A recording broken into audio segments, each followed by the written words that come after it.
see and what they're reporting, but the ultimate decision makers are the Director of Safety and the Emergency Management that then task us, whether it's aviation, vehicles, or things of that nature, and then it kind of goes out from there. Do you want to add anything to that, Mark? Yeah, all emergency management rules of engagement meetings where we showed our video amongst the entire theater, and we talked about what we, I do want to reiterate the Blackhawk guys are actually better and more talented than you. Despite all that, we're not 2 or 3 feet below, but we're still pretty good. Go to the next slide. Is there any more? Okay. These are just pictures from Afghanistan from the most recent deployment. Talks about some of the things I talked about. It has the number of rockets we shoot. The only thing I'll focus on is the deployments that we've done. Prior to this, there was one deployment to Fort Hood. We call it Texas Storm. So this comes in, these are the 30 millimeter. They come in racks like this of 11, and the armament folks feed these into a chute in the side of the helicopter. We put about 300 in the Apache, and then we have somewhere between 5 and 20 of these rockets. Similar to this particular rocket is up there on your left. It shoots one of 2 things. One is a flechette round, which is that, or an MPSM, which we're not actually shooting those anymore, these up here, but we are shooting these. We shot probably 1,000 of these overseas. So a flechette, it has 1,179 of these little nails, and it shoots these out, and it trims branches off trees. And you can shoot all kinds of things with that. You can use your imagination. But very effective. We shot a lot of them. Comes out, makes a nice wall, and it goes into a target. You don't really have to worry about that anymore after that.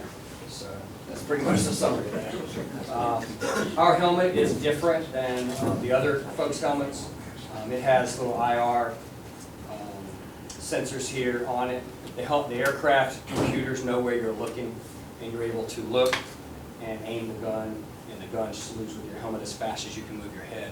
You'll see that outside. We have some experts that can talk about that. You can see the gun and touch it. The gun's pretty impressive. It is dead on. It doesn't miss. The computers make the gun very accurate. You point, you laze, or you point and shoot. If you don't hit it, you just move your head a little bit and then you hit it. So it's a very effective weapon. It just takes a little bit of looking around. And when I do that, I actually start focusing only with my right eye, because that's what we do. We only fly with our right eye in the Apache. We have a HDU that just covers your eye, and you fly only off using one eye. It's very uncomfortable in the beginning, but it becomes just what you do. So 2 pilots that sit in the front, usually 1 crew chief in the back. We can go without a crew chief if they need to. I've never, in my career, and I've been doing this, been flying for about 10 years, I've never doubted any of our mechanics on whether or not that aircraft be able to produce a brand new frame. So what to do is we'll take some of these aircraft and we'll fly them to Montgomery. Okay, you ready? We're going to do Lakota first, and then we'll do that. Yeah, it won't take too long. They can't even, I told them to move up. Yeah, I couldn't hear you. But they don't. They're just doing what you tell them to do. All they're going to remember today is this and the flop.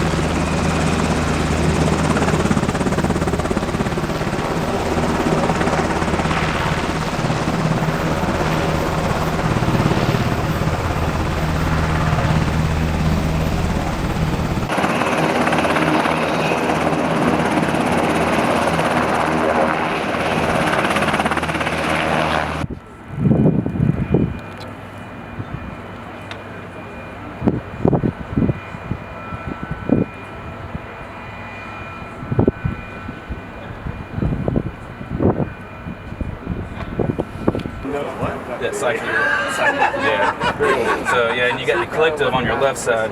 So this one gives you direction: forward, back, left, right. Right. The pedals gives you rotation, and then the collective gives you up and down. Collective? Yeah, because it collectively changes the pitch of the blade. Yeah, and this one. They're flying around and they don't see a telephone line or a power line. Oh, okay. Rather crash the helicopter, cut the cable.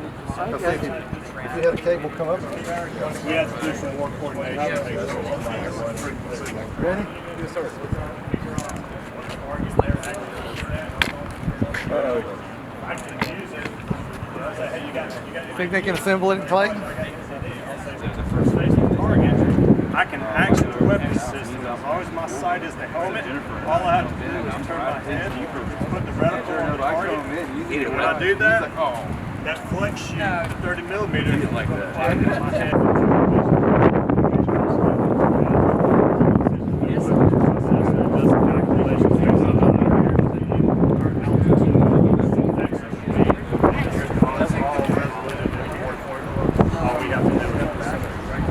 What we have to do as a crew is I need to make sure that this aircraft is good. So we go into harmonization. We'll come up. That's what the front seater uses, the co-pilot gunner uses to search for the targets. Once he finds the targets, he can do a couple of different things. He can laze everything that I need in the right eye versus staying stuck out on looking at the TV screen because I might get a little motion sickness. We take the HGU, flip it in front of our right eye after we plug the helmet in. There's two cords that come off the helmet. One goes for the ICS to be able to talk through the radio system. The other one goes... Not bumping anything, but what they're really used for was that orange thing is when we're out here and we have to use, or have to park them out here, we tie the ropes to the antennas and whatnot. Okay. All right, 1, 2, 3.